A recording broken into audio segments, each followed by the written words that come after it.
I used to believe that marriage was built on honesty and trust. But at 42, I discovered that sometimes the person sleeping next to you every night is just waiting for the right moment to betray everything you've built together. That realization hit me like ice water when I walked into my own bedroom and found my husband tangled up with another woman in our bed. Before we dive back in, drop a comment and let us know where you're watching from. And if this story hit home, hit that subscribe button. I've got something really special lined up for tomorrow. My name is Natalie Hartwell, and I've been married to Jeremy for 16 years. We live in a quiet suburb of Millbrook, Connecticut, the kind of place where neighbors wave from their driveways and everyone knows each other's business. Or at least I thought they did. What I discovered that Tuesday afternoon showed me just how much can happen behind closed doors, even in the most seemingly perfect neighborhoods. Jeremy and I met in college. He was studying business, I was pursuing my teaching degree. We were that couple everyone envied, the ones who seemed to have it all figured out. We married young, bought our dream house on Maple Ridge Drive, and I spent the next decade and a half building what I thought was an unshakable foundation of love and partnership. I'm a high school English teacher at Millbrook Academy, and Jeremy runs his own consulting firm from our home office. We have 2 teenage children, Chloe 16 and Ryan 14. From the outside, we looked like the perfect American family. White picket fence, golden retriever named Baxter, family vacations to Rehoboth Beach every summer. I posted our smiling photos on social media like everyone else, genuinely believing we were living the dream.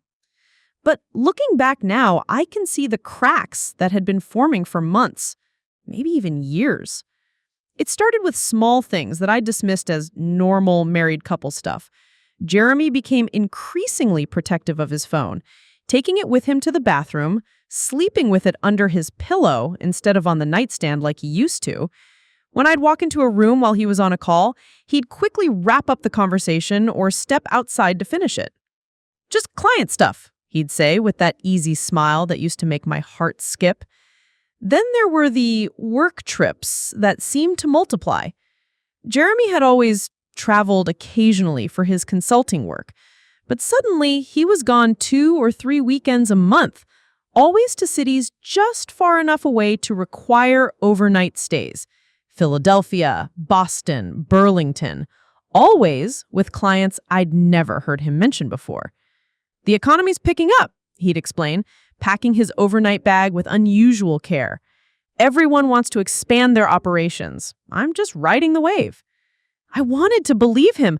I needed to believe him because the alternative, that the man I'd shared a bed with for 16 years, the father of my children, my partner in everything, was lying to me, was too devastating to consider. The changes in our physical relationship were harder to ignore. Jeremy, who had once been affectionate and attentive, became distant. He'd come to bed later, claiming he had work to finish. When I'd try to initiate intimacy, he'd claim exhaustion or stress. Our conversations became surface level, discussions about the kids' schedules, household repairs, weekend plans. The deep, meaningful talks we used to have over wine after the kids went to bed became a thing of the past. But it was the little lies that really started to eat at me. He'd tell me he was going to the hardware store and come back 3 hours later with nothing. He'd claim to be working late, but when I'd call his office line, it would go straight to voicemail. Once, I saw him talking to someone in his car in our own driveway, gesturing animatedly, clearly engaged in an intense conversation. When he came inside, I asked who he'd been talking to. "Oh, just Doug from the township about the new zoning laws," he said casually. But I knew Doug Harrison personally, and that definitely wasn't Doug's voice I'd heard through the window. The breaking point came on a Tuesday in October. I was supposed to be in Hartford for a 3-day education conference, something I'd been planning for months. Jeremy knew my schedule by heart. He'd even helped me pack, kissing me goodbye that morning with what I now realize was barely concealed eagerness. "Have fun with all those boring seminars," he'd said, loading my suitcase into my Honda. "I'll miss you." I called to tell him I was coming home early, but his phone went straight to voicemail. That should have been my first warning. Jeremy always answered his phone, especially when he knew I was out of town. The drive home was beautiful. Connecticut in October is something special. All golden maples and crimson oaks lining the highway. I felt light, almost giddy, at the prospect of surprising my husband. I even stopped at Romano's to pick up his favorite chicken parmigiana and a bottle of the Chianti we'd shared on our anniversary.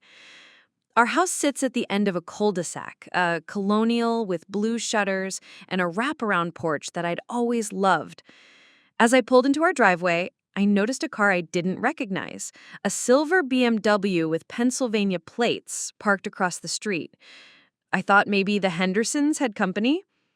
The front door was locked, which was unusual for a Tuesday afternoon when Jeremy was home. I used my key, juggling the takeout bags and my overnight case.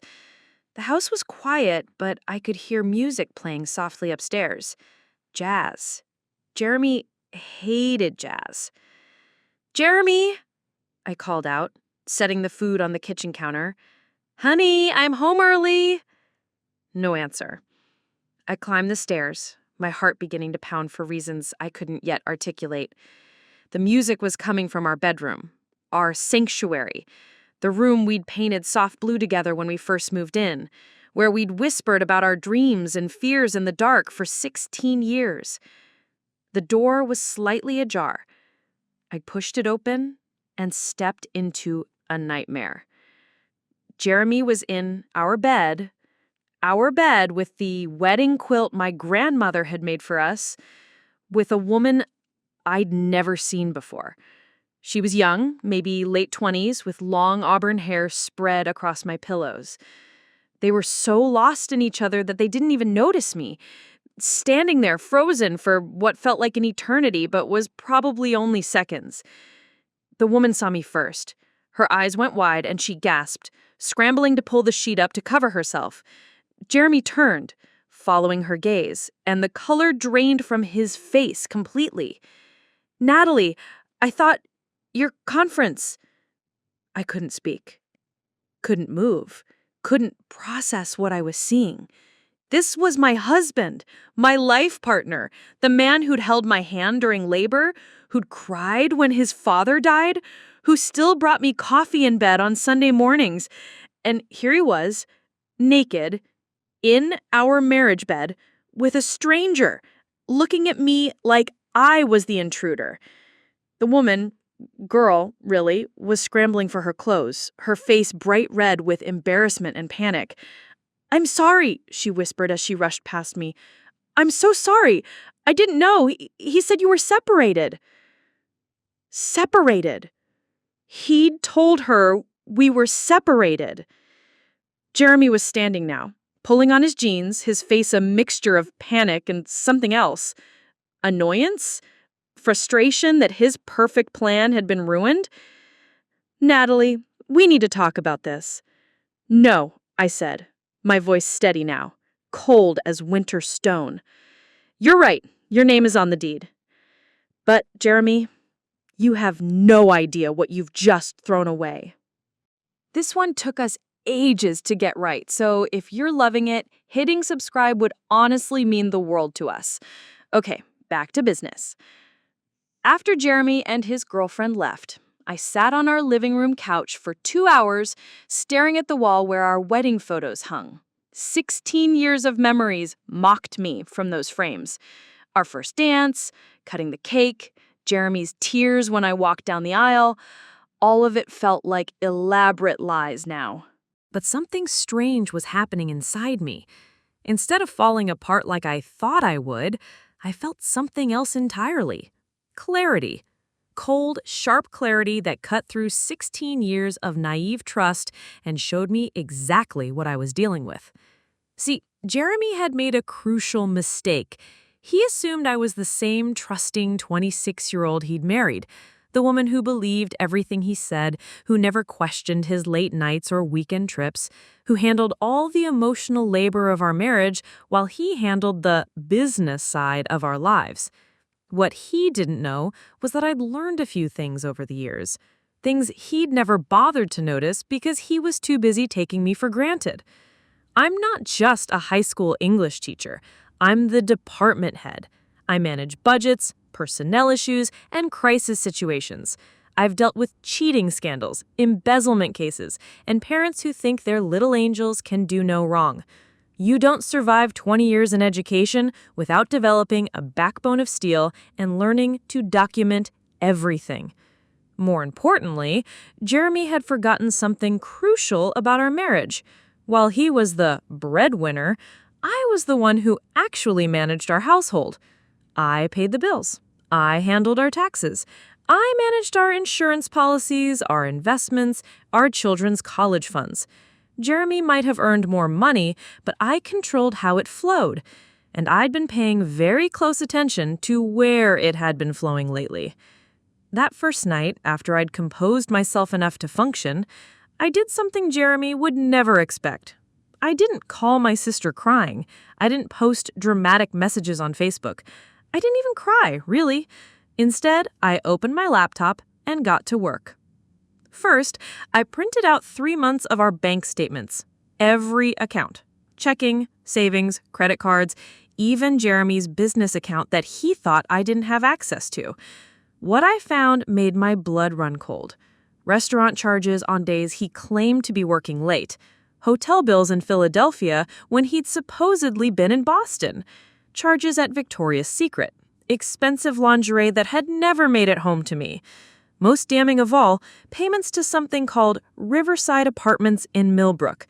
$5,200 a month for the past 4 months.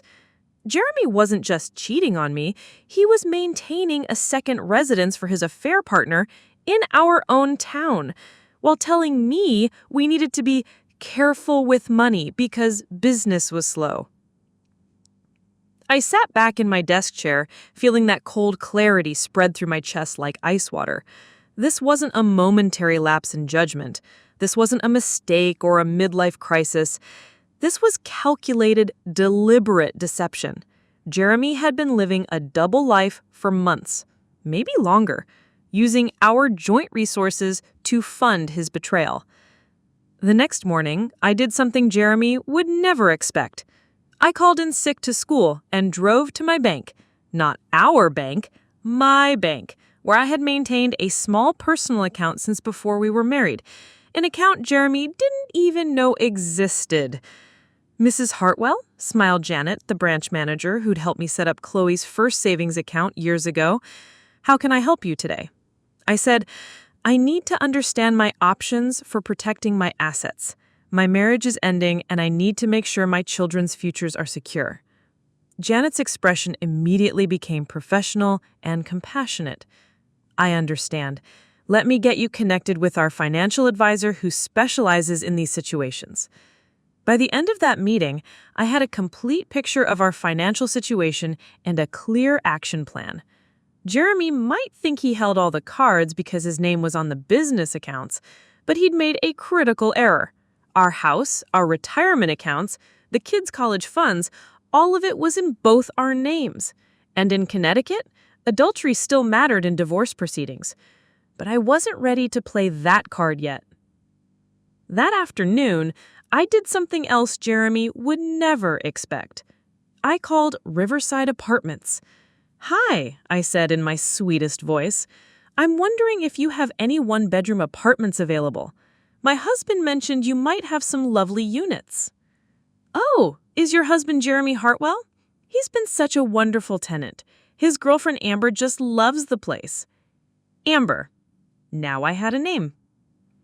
"Actually," I said, thinking quickly, "I'm calling because there might be an issue with the lease payments. Could you tell me when the current lease expires?" "Let me check. Oh, it's a month-to-month lease, but Jeremy Hartwell just paid through December. Such a sweet couple. They're so happy there." Sweet couple, while his wife of 16 years was home making dinner and helping kids with homework. That evening, Jeremy came home acting like nothing had happened. He walked in at his usual time, kissed my cheek like he had for years, and asked what was for dinner. The audacity of it was breathtaking. "How was your day?" he asked, settling into his usual spot at the kitchen table while I finished preparing the chicken he'd never eaten the day before. Over the next week, I maintained the facade while quietly gathering information. I installed tracking software on our shared computer. Jeremy was terrible with technology and never would have noticed. I discovered Amber's last name, Patterson, her age, 28, and her job, receptionist at a dental office across town. I learned they'd been together for 8 months, that she thought he was divorced, and that he'd been telling her I was mentally unstable and had trust issues. Trust issues! The irony was delicious. I also discovered something else interesting. Jeremy's business wasn't doing as well as he'd been telling me. In fact, he'd lost 2 major clients in the past 6 months and was behind on his office rent. The money for Amber's apartment wasn't coming from increased business success. It was coming from our family's emergency fund and the kids' college accounts. He wasn't just betraying me, he was stealing from our children's futures to fund his midlife fantasy. But perhaps the most valuable piece of information came from an unexpected source. While volunteering at the high school's parent-teacher night, I ran into Paula Henderson, the woman whose husband owned Henderson Construction, Jeremy's biggest remaining client. "Natalie," Paula said, grabbing my arm, "I hope everything's okay with Jeremy's health." My blood chilled. His health? Oh, Brian mentioned that Jeremy had to cancel several meetings lately because of medical appointments. I hope it's nothing serious. Medical appointments. More lies to cover his afternoon trysts. He's fine, I managed. Just routine checkups. That night, I made a decision that would have shocked the old me. Instead of confronting Jeremy, instead of demanding explanations or begging for our marriage, I did something far more strategic. I called my friend Rachel Morrison. Rachel and I had taught together for 15 years before she left education to become a private investigator. We'd stayed close, and I trusted her completely. "Rachel," I said when she answered, "I need your professional help." "What's going on, Nat?" "My husband is having an affair, and I need documentation, not for emotional reasons, for legal ones." There was a pause, then Rachel's voice became all business. "How much documentation do you want?" "Everything. Every meeting, every lie, every penny he spent on her. I want a complete record of his deception." "That's going to take a few weeks to compile properly." "I have time," I said, looking across the kitchen at Jeremy, who was scrolling through his phone with a slight smile, probably texting his girlfriend while sitting at the dinner table with his family. He thinks he's so clever, maintaining his double life right under my nose. Let him keep thinking that.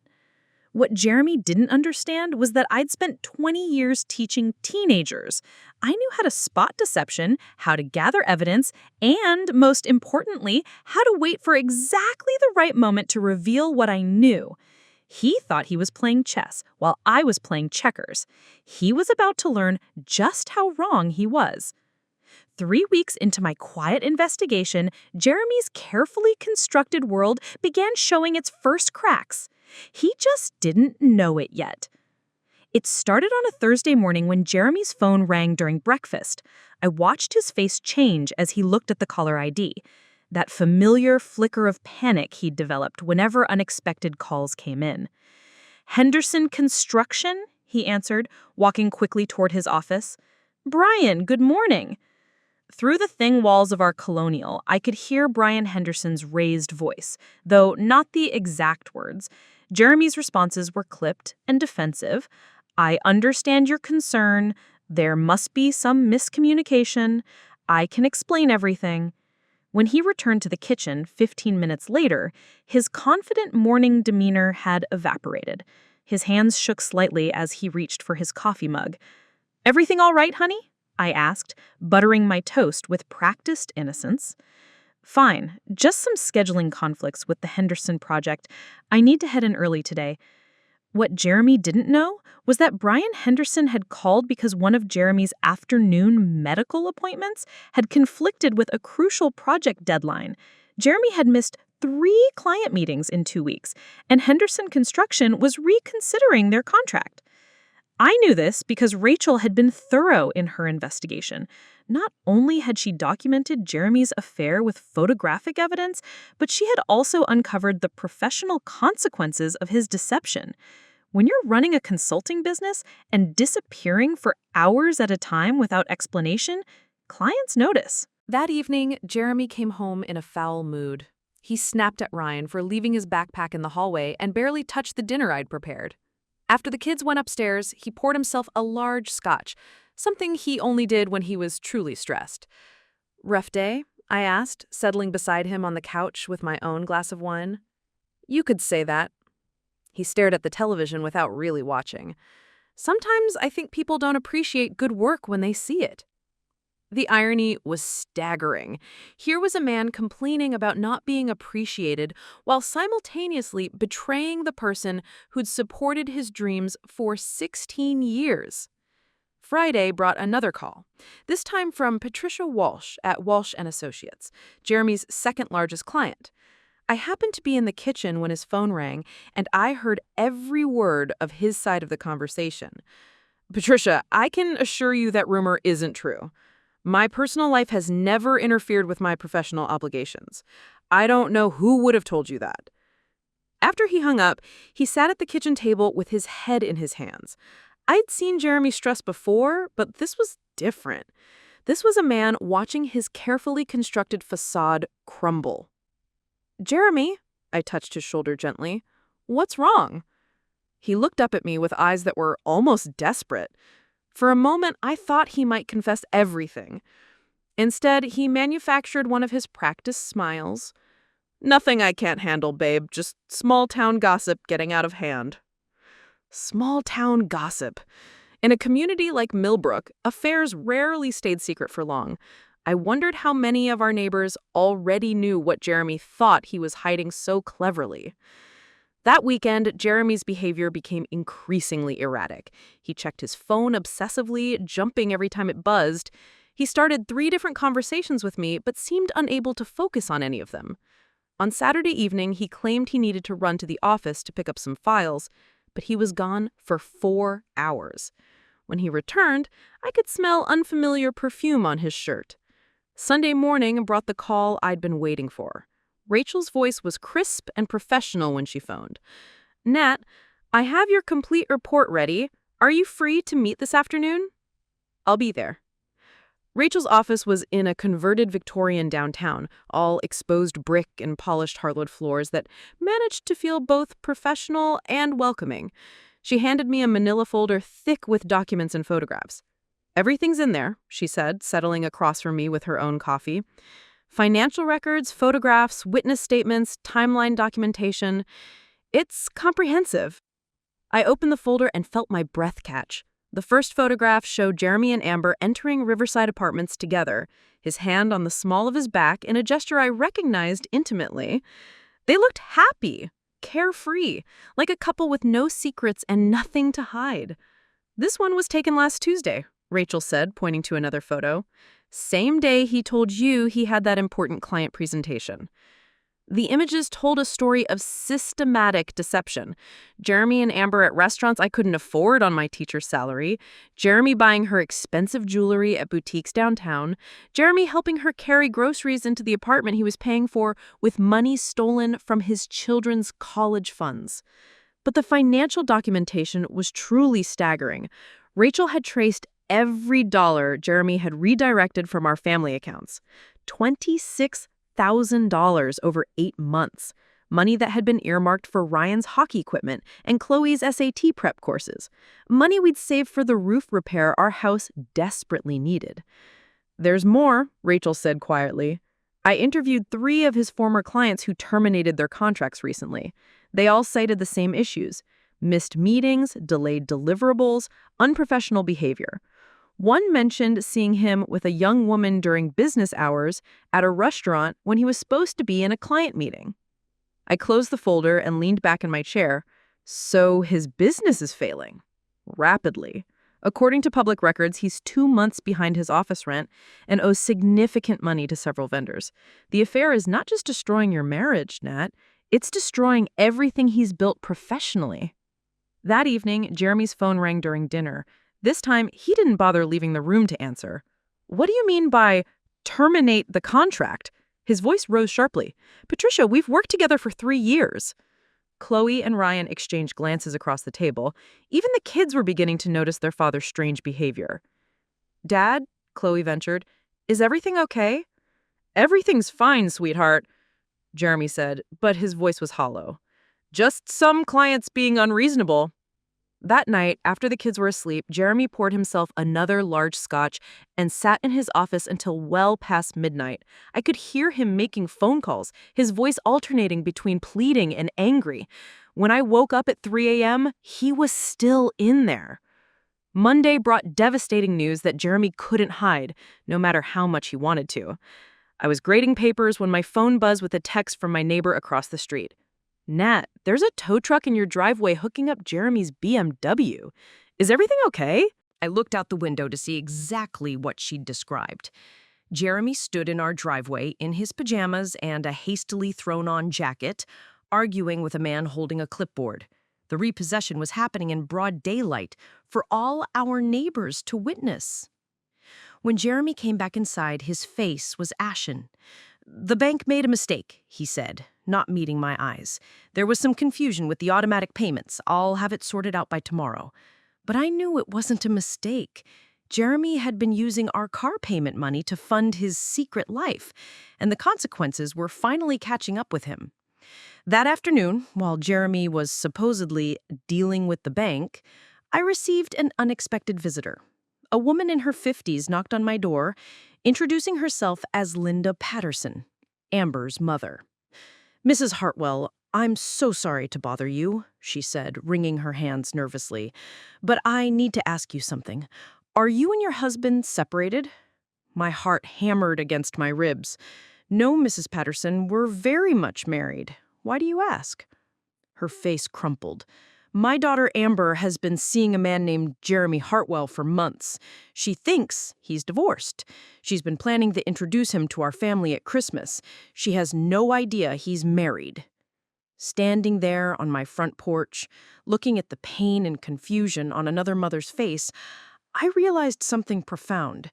Jeremy hadn't just betrayed me and our children. He'd built his affair on lies told to both women in his life. Amber was as much a victim of his deception as I was. "Mrs. Patterson," I said gently, "I think you and I need to have a conversation." Over coffee at my kitchen table, Linda Patterson and I pieced together the full scope of Jeremy's deception. He'd told Amber that his ex-wife was mentally unstable and that he was waiting for the divorce to be finalized before making their relationship public. He'd convinced her that the secrecy was necessary to protect her from his vindictive ex. "She really loves him," Linda said sadly. "She's been talking about their future together, about the apartment he got for them. She has no idea she's destroying a family." As Linda left, she turned back to me. "What are you going to do?" "What I should have done weeks ago. I'm going to stop letting him lie to everyone who trusts him." That evening, Jeremy came home with forced cheerfulness and a bouquet of grocery store flowers. The first flowers he'd brought me in 2 years. "Thought you might like these," he said, kissing my cheek. "And I've got good news about the car situation. Everything's sorted out." I accepted the flowers with a smile. "That's wonderful, honey. I'm so glad things are working out for you." What Jeremy didn't know was that his world was about to collapse entirely. And unlike the slow erosion he'd been experiencing, what was coming would be swift, decisive, and absolutely devastating. He'd spent months thinking he was clever enough to maintain his double life indefinitely. Tomorrow, he was going to learn just how wrong he'd been. Tuesday morning arrived with deceptive normality. Jeremy had his usual coffee, scrolled through his phone with increasing agitation, and announced he had important meetings all day. He kissed my cheek goodbye like he had hundreds of times before, completely unaware that this would be the last morning he'd ever leave our house as my husband. I waited exactly 30 minutes after his departure before making my first call. "Rachel, it's time. Can you meet me at Henderson Construction at 10? She replied, "Already there. Brian Henderson is very interested in seeing what we've documented." My second call was to Patricia Walsh. Mrs. Walsh, this is Natalie Hartwell, Jeremy's wife. I believe you and I need to have a conversation about my husband's professional conduct. The silence on the other end stretched for several seconds before she responded, Mrs. Walsh, yes, I think we do. By 9:30 a.m., I was sitting in Brian Henderson's office watching his face darken as he flipped through photographs of Jeremy entering Riverside Apartments during what should have been work hours. Rachel had thoughtfully included timestamps showing exactly when these liaisons occurred versus when Jeremy was supposed to be at client sites. This son of a... He caught himself, glancing at me apologetically. Mrs. Hartwell, I'm so sorry. We had no idea Jeremy was lying to you about his whereabouts. Mr. Henderson, I need you to understand something. The money Jeremy's been using to maintain his secret apartment, $26,000 of it came from our family savings and our children's college funds. This affair hasn't just destroyed my marriage, it's destroyed our financial security. Brian's expression shifted from anger to something deeper, more personal. My wife and I have been married 32 years, Mrs. Hartwell. What Jeremy has done to you and your kids, it's unforgivable. At 10:15, Jeremy's phone started ringing. I could track his growing panic through his increasingly frantic voicemails on our home answering machine. Nat, it's me. Henderson Construction just terminated my contract. There's been some kind of misunderstanding. Can you call me back? 11:30. Natalie, Patricia Walsh just fired me too. Someone's been spreading lies about me. I think we might have a problem. 12:45. Nat, where are you? I've been trying to reach you all morning. Something is happening and I don't understand what. I was actually at Millbrook Academy, in Principal Morrison's office, having a very different kind of conversation. Tom Morrison had been my boss for 8 years, but today I needed his help in a personal capacity. Natalie, whatever you need, he said after I'd explained the basics of my situation. You've been one of our most dedicated teachers. If there's any way the school can support you during this transition, just ask. Actually, Tom, there is something. I may need to take some personal time in the coming weeks to handle legal proceedings, and I might need character references for custody hearings. Done. You have whatever time you need, and I'll write the strongest recommendation letter I've ever written. At 2 o'clock, I was back home when Jeremy burst through the front door like a man fleeing a fire. His hair was disheveled, his usually pristine business shirt wrinkled and sweat-stained. He looked like he'd aged 5 years since morning. Natalie, thank God you're here, he gasped, rushing toward me. Something terrible is happening. I've lost 3 clients today. Someone's been telling lies about me, spreading rumors. What kind of rumors, Jeremy? He froze, studying my face with the sudden wariness of a man who just heard something dangerous in my tone. People are saying I'm having an affair, which is ridiculous, obviously. But in a small town like this, even false gossip can destroy a business. I nodded thoughtfully. That does sound serious. False gossip can be very damaging. Relief flooded his features. Exactly! Nat, I need you to help me figure out who's doing this. Maybe someone with a grudge or a competitor trying to sabotage. Jeremy, I interrupted softly. Sit down. Something in my voice made him comply immediately. He sank into his usual chair at our kitchen table, the same spot where he'd been lying to me for months. I opened the manila folder Rachel had given me and placed the first photograph on the table between us. Jeremy and Amber entering Riverside Apartments, his hand possessive on her lower back. Jeremy's face went white, then red, then a sickly shade of green. Jeremy, I can explain. I placed the second photograph on the table. Jeremy and Amber at Romano's, sharing the chicken parmigiana he claimed was his favorite meal when I'd tried to surprise him that first day. The timestamp showed it was taken during his supposed client meeting with Walsh and Associates. Please do explain, I said calmly. I'm very interested in your explanation. I continued laying out photographs like playing cards.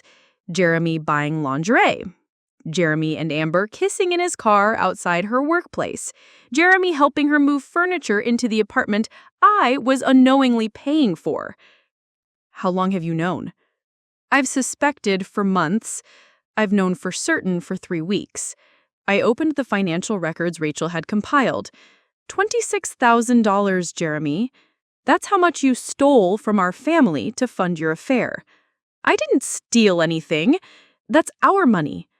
Our money that you spent on another woman while telling me we needed to cut back on the kids' activities?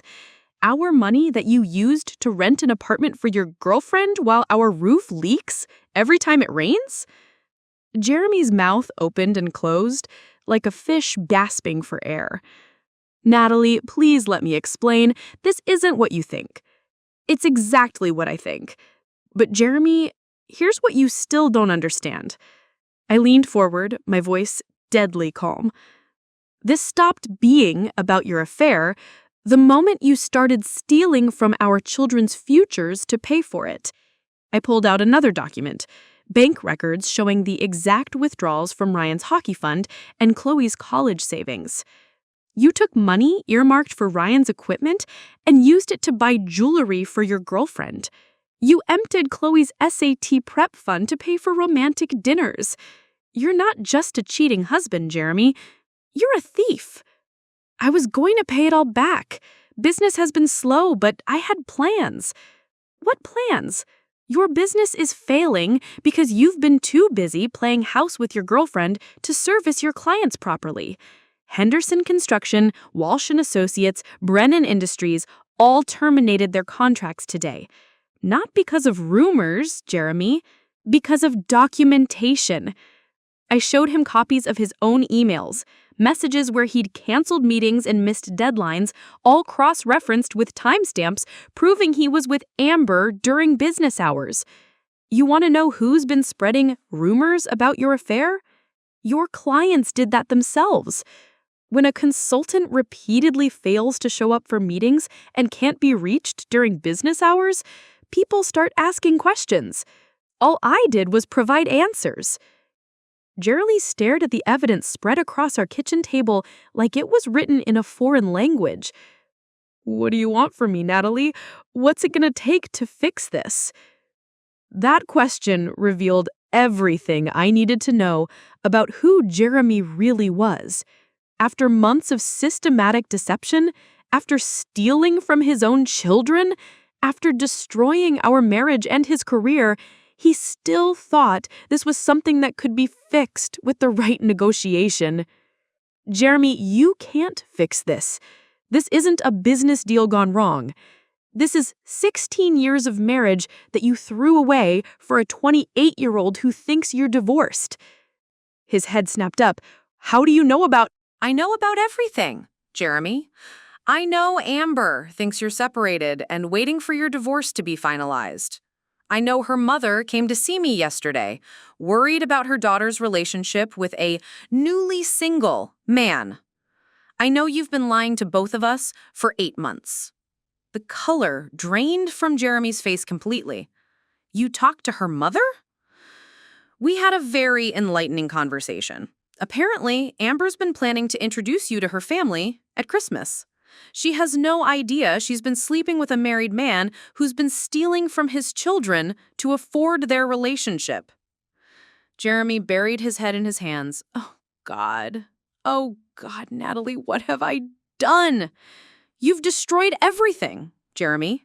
Your marriage, your business, your relationship with your children, and your girlfriend's trust.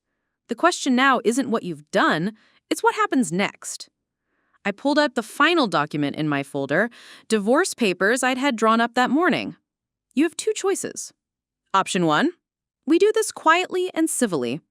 You move out today, we share custody of the kids, and we divide our assets according to Connecticut law, which, as you may remember, still considers adultery in divorce proceedings. Jeremy's eyes widened as he scanned the papers. Natalie, please, don't do this. Think about the kids. I am thinking about the kids. That's why there's an option 2. I leaned back in my chair, studying his face. Option 2 is that I take all of this evidence to a lawyer and we fight this publicly. Every detail of your affair, every dollar you stole from our children, every lie you told becomes part of the public record. The kids find out exactly what kind of man their father is, and you explain to a judge why you should have unsupervised access to children whose college funds you emptied to pay for your girlfriend's apartment. Jeremy was crying now. Ugly tears that did nothing to move me. Natalie, I love you. I love our family. This thing with Amber, it didn't mean anything. It was just a mistake. 8 months isn't a mistake, Jeremy. $26,000 isn't a mistake. Maintaining a secret apartment isn't a mistake. These were choices, deliberate, calculated choices you made every single day for months. I stood up, gathering the photographs and documents. You have until 6 p.m. to decide which option you prefer.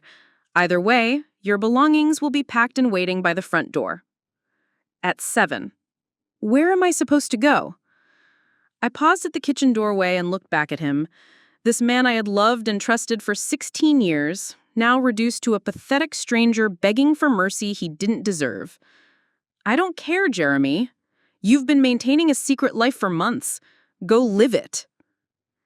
Jeremy chose option 1. By 6:30 that evening, he was loading his suitcases into a rental car while our neighbors pretended not to watch from their windows. He didn't say goodbye to the kids. They were at soccer practice and piano lessons, blissfully unaware that their world was about to change forever. Natalie, he said, standing awkwardly by the driver's door, I know I don't have the right to ask, but what are you going to tell Chloe and Ryan? I'm going to tell them the truth, Jeremy. That sometimes people change, and sometimes marriages end, and that none of this is their fault. He nodded, tears streaming down his face. Will you tell them I love them? You can tell them yourself, during your scheduled visitation. I held up the custody agreement we'd signed that afternoon. Every other weekend, Jeremy. Don't be late. As his rental car disappeared down Maple Ridge Drive, I felt something I hadn't experienced in months. Peace. Not happiness, not yet, but a deep, profound quiet in my chest where anxiety and suspicion had lived for so long. The next morning brought the call I'd been expecting. Amber Patterson, her voice shaking and barely coherent. Mrs. Hartwell, this is Amber. I think we need to talk. We met at a coffee shop downtown. Neutral territory for 2 women whose lives had been shattered by the same man's deception.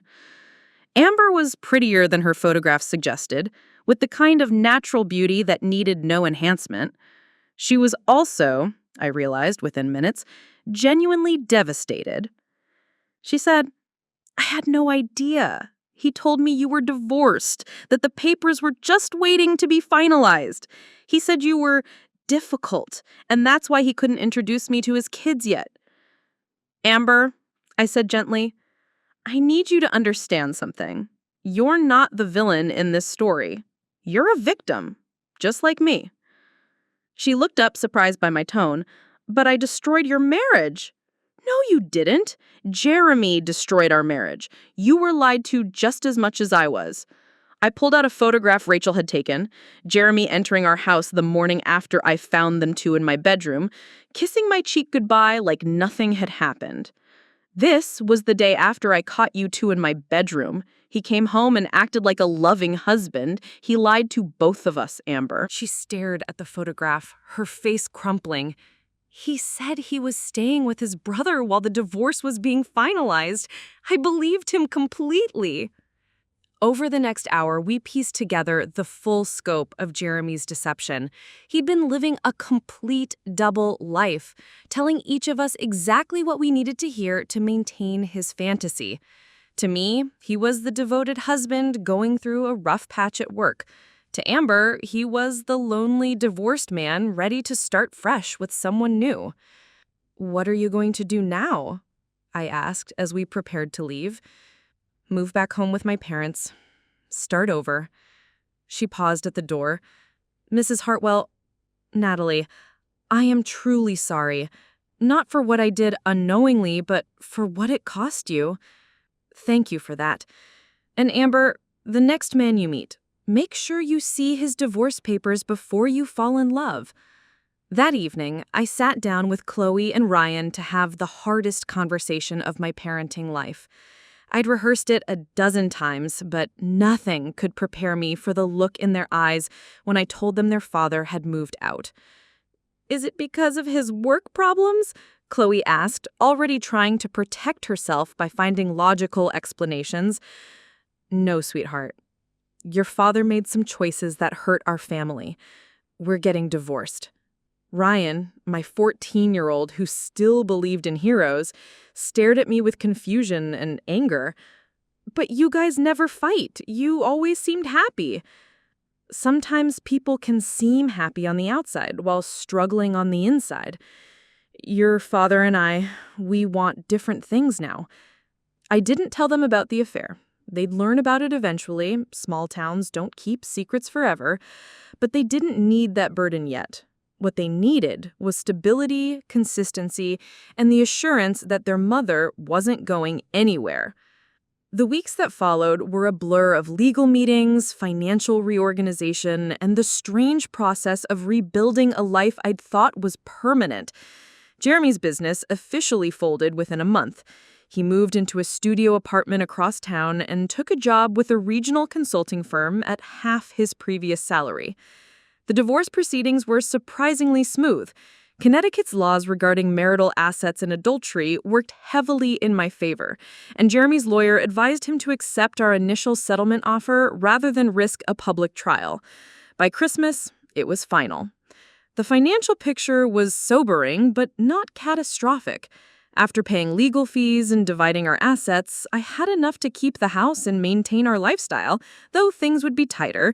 The kids' college funds had been depleted, but not destroyed.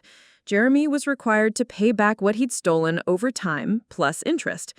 More importantly, I discovered I was stronger than I ever imagined. Teaching full-time while managing single parenthood wasn't easy, but it was manageable. Chloe stepped up to help with household responsibilities without being asked.